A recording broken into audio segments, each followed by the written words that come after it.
There was a second alarm on her phone I wasn't supposed to see. Not the usual 6:30 a.m. one for work.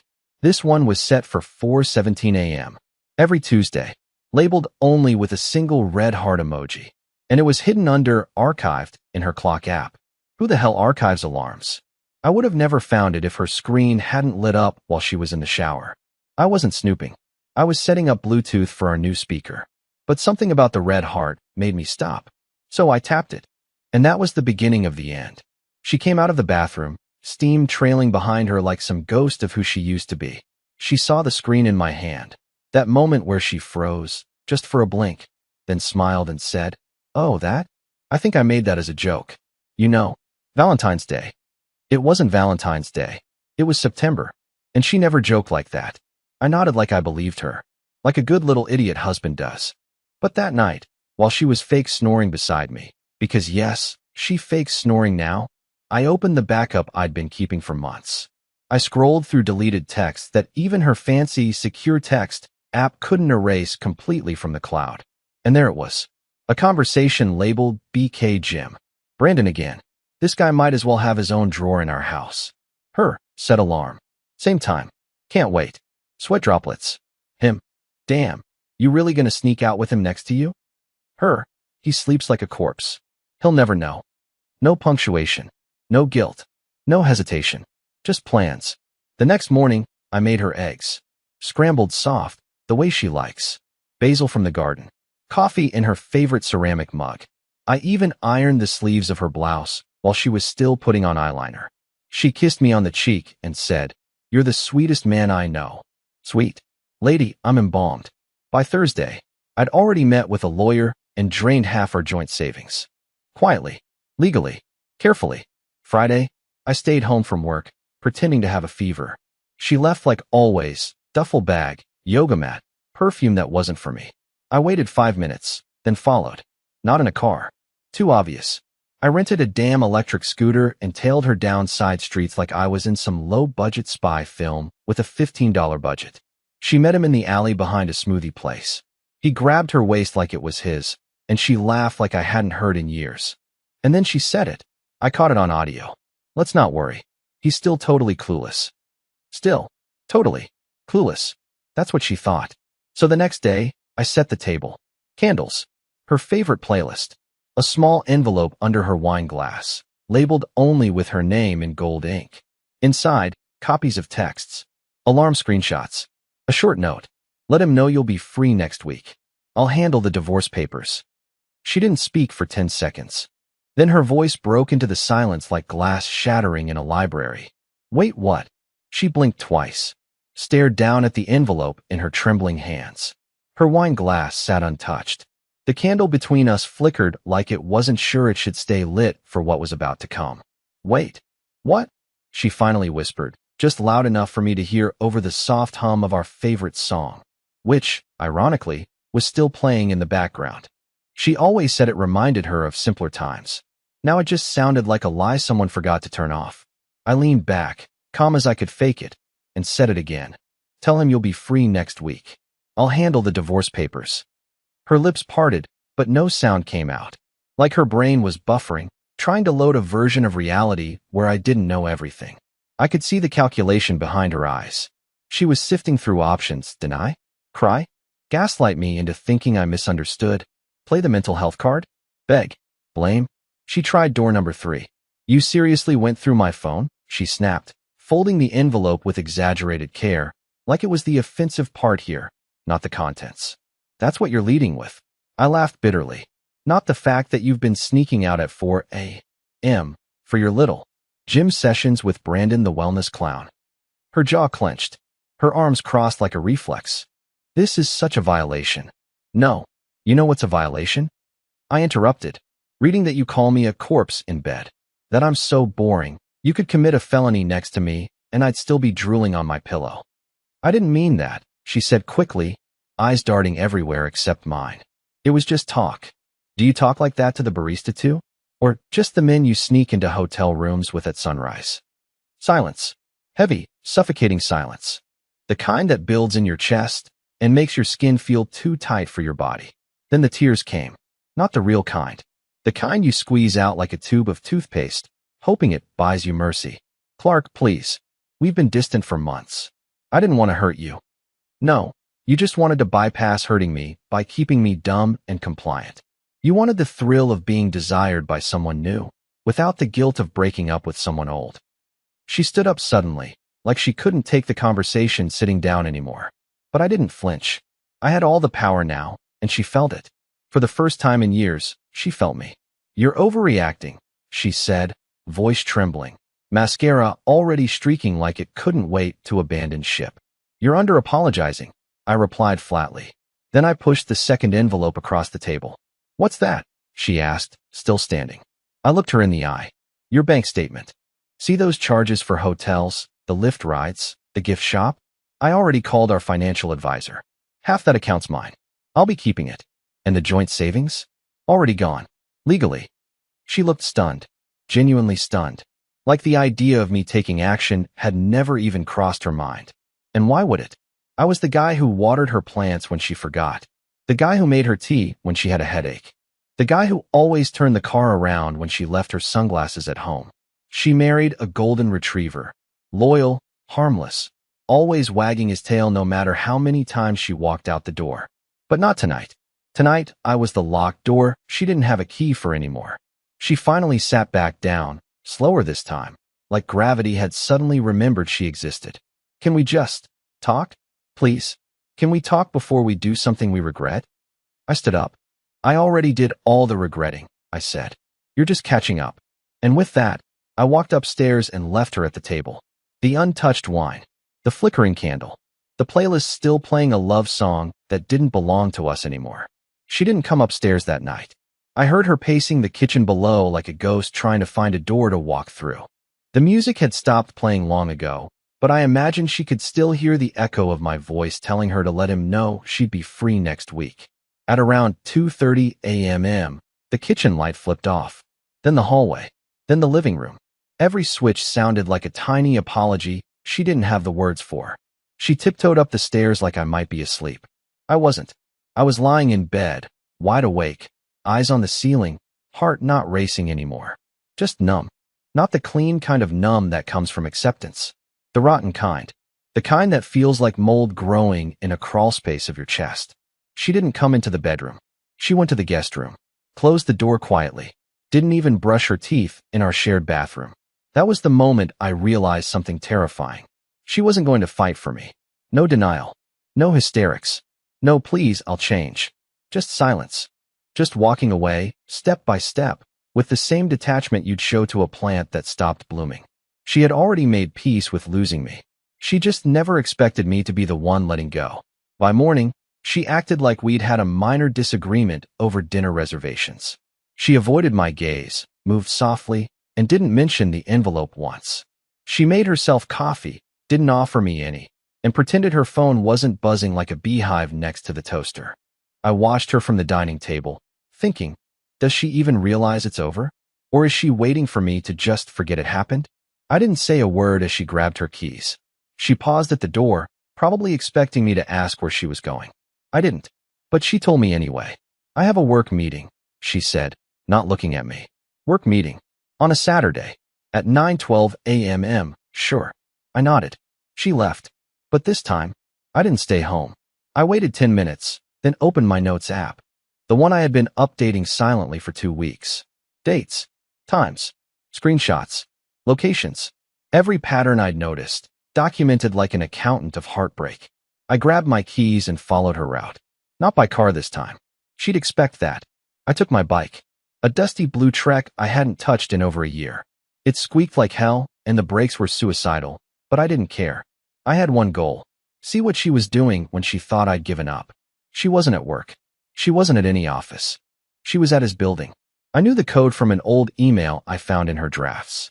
For -1-7-5, the same time as her secret alarm, I realized, with a sick sort of poetic symmetry, she was upstairs for 2 hours. 2 hours. And when she came back down, she wasn't crying. She wasn't panicked. She was smiling. Not the fake smile she used on me, the polite one with dead eyes.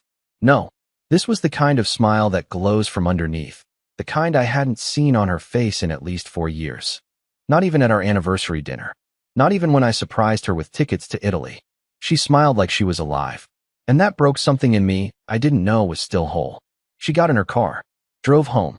I waited another 5 minutes before heading back myself. My chest was cold. My fingers were numb on the handlebars. Every breath I took felt like inhaling static.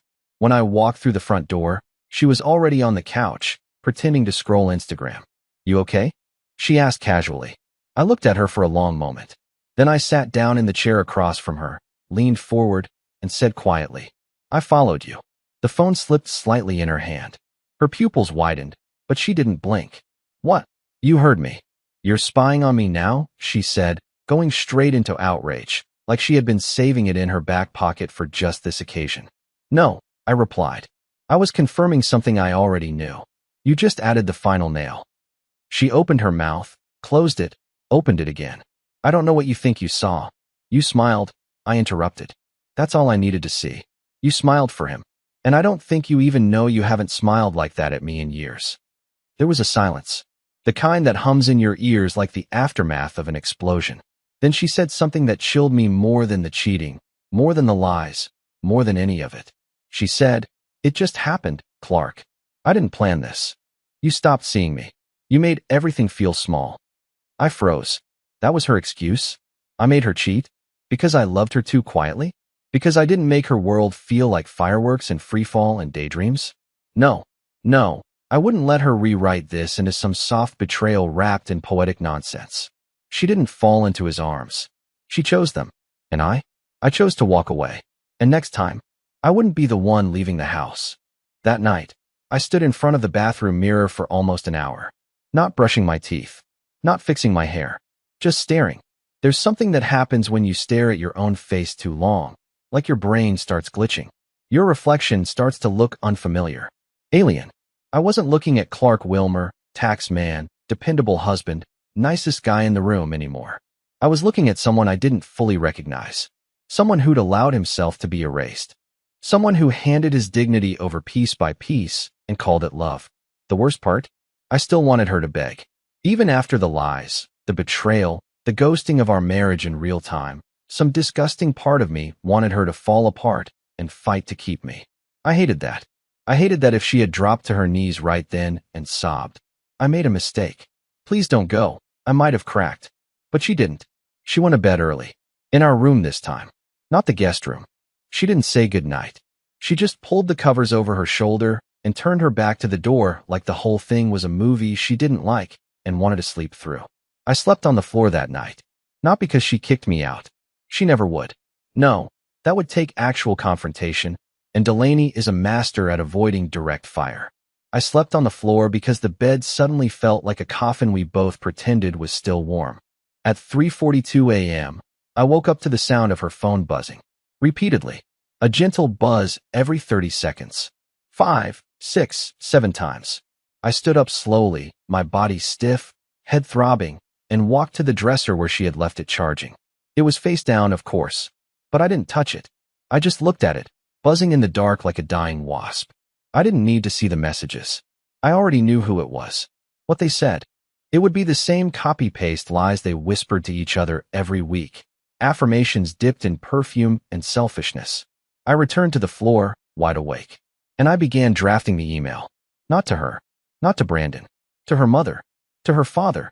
To her older sister, Megan, who once told me on our wedding night, "If she ever hurts you, you better not go easy on her just because she's pretty." I wrote each of them a polite, measured message. I didn't rant. I didn't curse. I simply explained the facts, attached screenshots, and said I would no longer be part of the family holidays this year. Not because I was bitter, but because I was done pretending.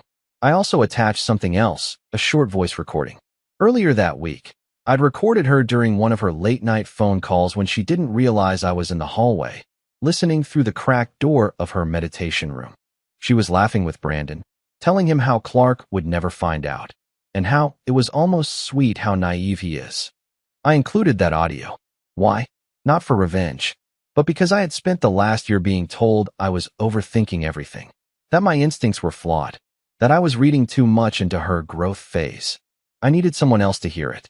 I needed confirmation that I wasn't crazy. At 5:06 a.m., I hit send.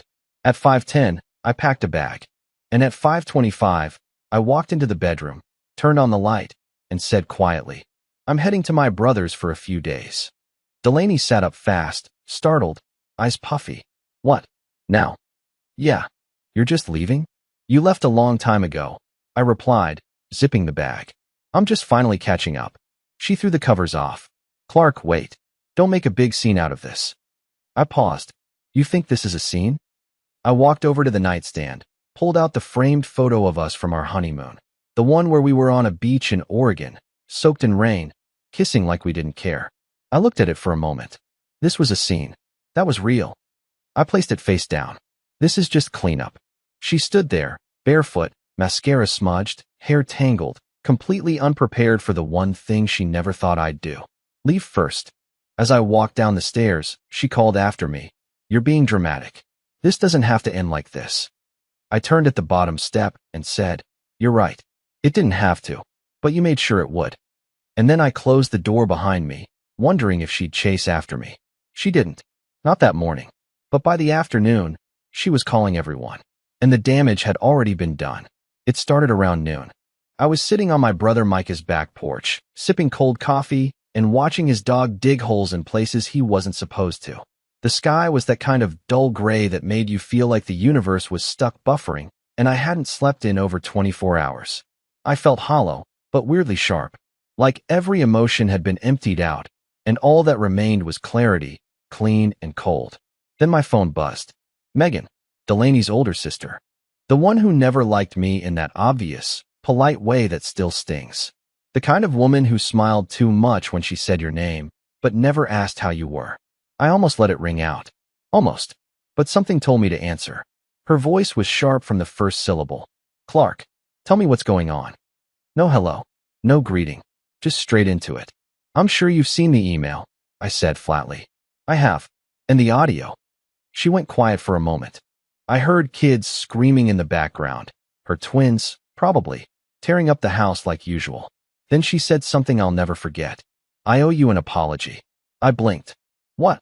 "You were always the safe one. Too safe. Too predictable. And we used to joke about that. But you never lied. You never hurt her. And if this is true, all of it, then she's the one who ruined it." I didn't know what to say.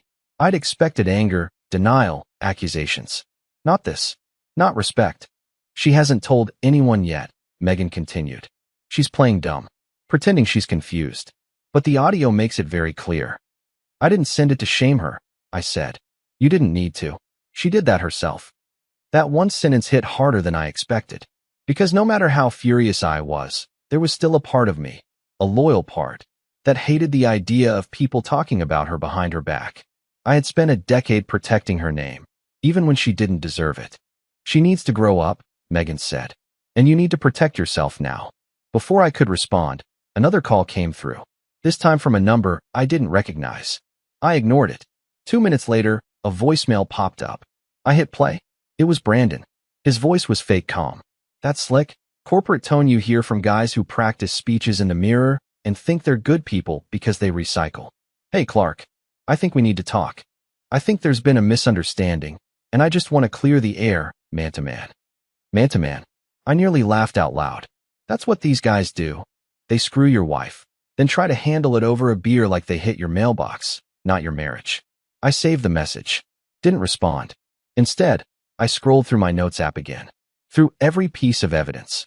Through the timeline I'd assembled. Something had always bothered me. One small piece of the puzzle that didn't quite fit. A Lyft receipt from 3 months ago. A trip she told me she took alone to think about us. Only, the drop-off address wasn't Brandon's condo. It was another place. A second location. I zoomed in on the receipt. It was a short-term rental address. An Airbnb. But it wasn't just the address that got me. It was the guest name. Reserved under Brandon Kessler. Guests, too. My stomach twisted. Not because she'd lied. I already knew she was capable of that. But because this trip, it wasn't in the pattern. It was off. Out of rhythm. A standalone event that didn't match her usual schedule. So I did what any emotionally shredded man with too much time and nothing to lose would do. I booked the same Airbnb for one night. Under a fake name. just to see it, just to feel what she felt in that space. Micah thought I was nuts. Dude, you're torturing yourself, he said. What are you hoping to find? Blood on the walls? I don't know, I replied honestly.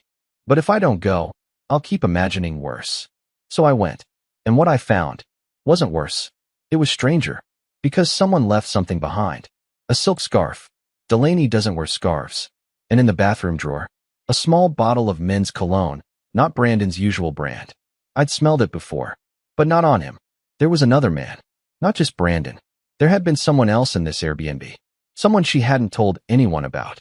That night, I sat on the bed they'd slept in and stared at the ceiling, realizing for the first time that I might not even know who I'd been married to for 10 years.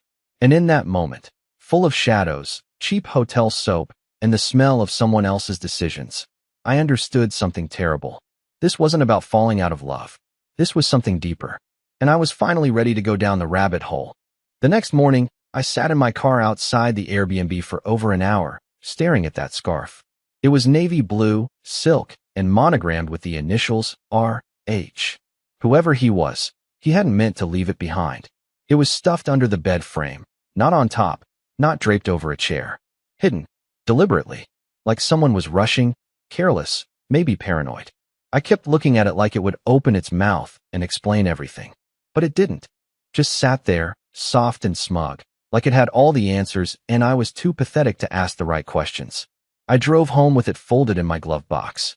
Micah wasn't there when I got back. He'd left a note on the counter that said, "Went to get groceries. Please don't go full True Detective on me while I'm out." I wanted to laugh, but my throat was sore from silence. My whole body felt like it had aged 10 years in a week. Like my nervous system was processing grief and fury in background mode, draining my battery with every breath. I opened my laptop and started digging. First into Delaney's old emails, not recent ones, but the archived stuff from before we were married. Back when we used the same shared MacBook. She never deleted anything. She just forgot where it lived. It took less than 10 minutes to find something. A name. Reed Harrison. He showed up in a few college-era threads. Late-night ramblings. Old photos I'd never seen. A blurry pic of her and a guy at some concert. His arm around her waist. Her smile full, genuine, open in a way I hadn't seen on her face in years. I zoomed in. The scarf matched.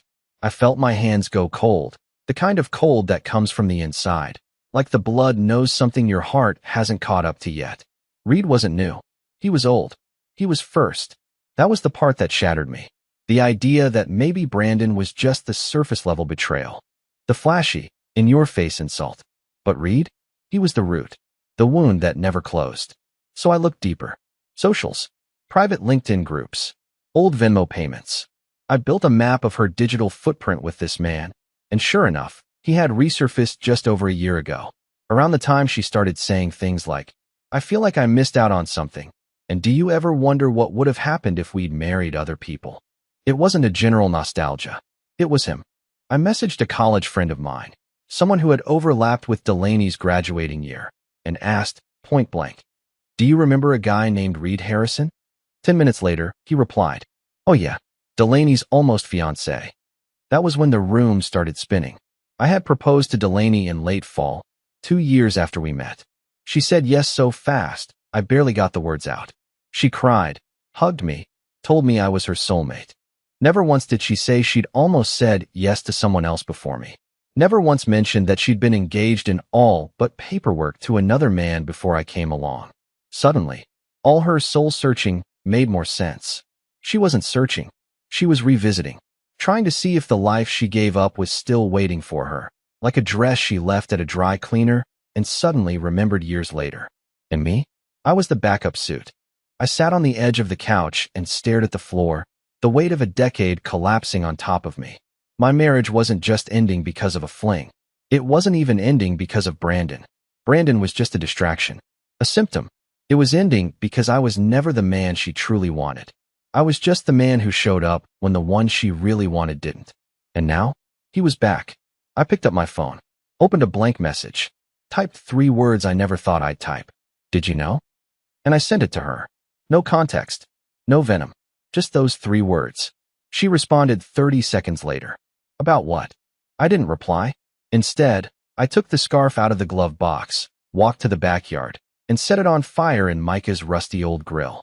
The flames danced for a minute, then settled into a quiet smoke that smelled like cologne and regret. And I realized something else in that moment, something final. You don't need a cheating spouse to feel betrayed. Sometimes, just being second choice is enough to destroy you. Delaney showed up at Micah's place that night. I knew she would.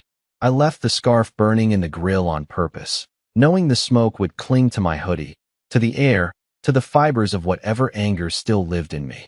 She always hated the smell of burning fabric, said it reminded her of house fires and endings. So I wore that hoodie when I opened the door. She stood there, wearing one of those oversized sweaters that makes women look softer than they really are, like they're shrinking into themselves for sympathy. No makeup, puffy eyes, hair tied back the way she only did when she was too emotionally exhausted to lie convincingly. She didn't say anything at first, just stood there, staring at me with that pleading kind of silence. The kind that says, if I wait long enough, maybe he'll fold. I didn't. Can we talk? She asked quietly, already stepping inside before I answered. I closed the door behind her. She stood in the middle of the living room, scanning the space like she expected to see blood on the walls. You didn't have to send the emails to my family, she started, tone clipped but controlled. That was cruel. No, I said, walking past her to the kitchen. What you did was cruel.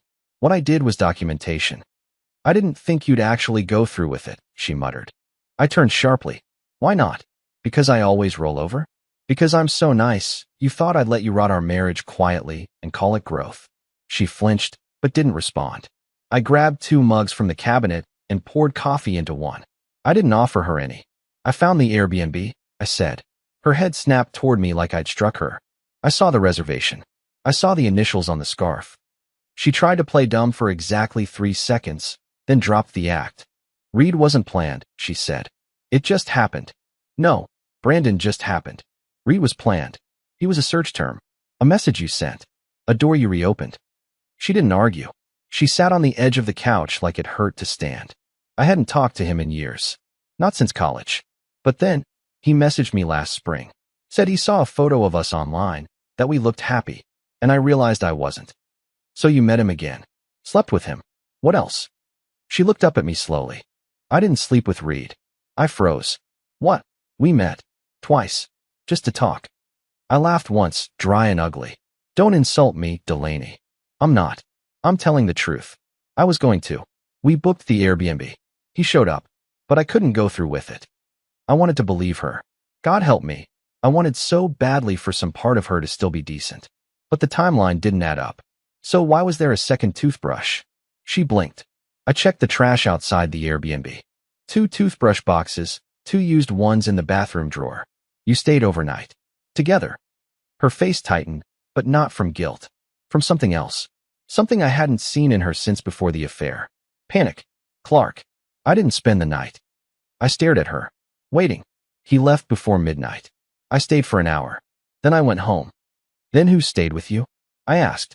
Who used the second toothbrush? Her silence was louder than anything she'd said so far. And then she broke. I don't know. My body locked. What do you mean you don't know? I mean I left before him. I told him I couldn't do it. I left the keys under the mat. I figured he'd crash there. But I wasn't there. I swear. And the scarf. I never saw it. He doesn't wear scarves. I didn't say anything. I walked to my backpack, unzipped the side pocket, and pulled out the receipt I printed from the smart lock system. I'd requested access from the Airbnb host, told them I was worried someone broke in. They sent me the data. 2 entries. One at 9:42 p.m. her. One at 3:11 a.m. Unknown user with guest code. I handed it to her. She read it once. Then again. And I watched her face change. From confusion to realization to something very close to horror. What did you do? I asked, suddenly afraid of the answer. She looked at me and whispered, I think Reed gave the code to someone else. Why would he do that? I don't know. Delaney, who would he give it to? Her voice cracked. Someone I used to know. Someone I ended things with a long time ago. I stepped back. You mean there's a third guy? She didn't answer. Are you serious right now? You gave me hell for going through your phone, and you had 3 different men orbiting your secret life like satellites? Tears spilled down her cheeks, silent and slow. It wasn't like that. No? Then what was it, Delaney? Some romantic self-exploration tour? A hall pass through your past? I felt empty, she choked out. I felt like I didn't exist anymore. I was trying to remember who I was before all of this. I stared at her like I'd never seen her before. Before what? Before stability? Before someone loved you so much they erased themselves to keep you happy? She didn't deny it. She just covered her face and cried. And I knew, deep down, that whatever this marriage had been, it was dead. But something else wasn't. Because now there was a stranger with a key code, a forgotten scarf, and a toothbrush that didn't belong to anyone she could name. And I had the feeling this story wasn't done ruining us yet. I didn't sleep that night. I couldn't. Not after everything I'd heard. Not after realizing I'd been living in the orbit of someone who had multiple moons and still claimed to be lost. I sat by the window in Micah's guest room with a blanket wrapped around my shoulders, watching the first frost of the season gather on the car windshields outside. Funny how it all looked so quiet when the inside of your head was on fire. Delaney slept on the couch downstairs. I heard her crying herself to sleep. I didn't go to her. Not out of cruelty, but because I finally understood that some pain isn't mine to soothe anymore. I had done enough of that for both of us. For years. When the sun came up, I made a decision. No revenge. No dramatic send-off. Just closure. I walked downstairs and sat across from her. She looked up, hair messy, eyes red, voice hoarse. "Do you hate me?" she asked softly. "No," I said truthfully. "I don't." She looked surprised, maybe even disappointed. "I think that's what hurts most," I continued. "I don't hate you. I'm not screaming. I'm not throwing things. I'm just done. And that scares me more than anger ever could." She nodded slowly, absorbing the words like medicine with a bitter aftertaste. "I never meant to become this version of myself. I know. But I did." "Yeah," I said. "You did. We didn't cry together. That would have been dishonest. But we sat in silence for a long time, and I think that moment, that quiet between two people who finally dropped the act, was the most real part of our entire marriage. Before she left, she tried one last time. If I fixed everything, if I went to therapy, cut them off, gave you everything you needed, would there still be a chance? I took a long breath. Not because I didn't know the answer, but because I did. "There's a version of me that would have said yes," I said. "But he died somewhere between your 4:17 a.m. alarm and the second toothbrush." She looked down, nodded, and stood up. She left without asking for a hug. And I was grateful for that. It's been 6 months now. I finalized the divorce. I moved cities, got a small apartment overlooking a lake, adopted a dog named Tanner who chews furniture and doesn't care about broken hearts. I started running again, not for punishment, but for the feeling of movement, of breath, of leaving things behind. I even joined a local writing group. Last week, I read a short piece out loud, fictional, supposedly, about a man who watched his wife smile at another man the way she used to smile at him.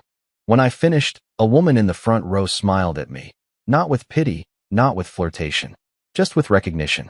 After the meeting, we talked for 2 hours. Her name is Leah. She paints for a living and talks with her hands. She doesn't ask me about my past, and I don't ask about hers. We just sit beside each other sometimes and breathe like people who know what it's like to lose and still choose to stay soft. And maybe that's what healing really is. Not forgetting, but choosing softness again. Even after someone weaponized your love. Even after you watched the whole house burn down and still planted flowers in the ashes. So no, I didn't get the ending I thought I wanted. But maybe, just maybe, I got the one I needed.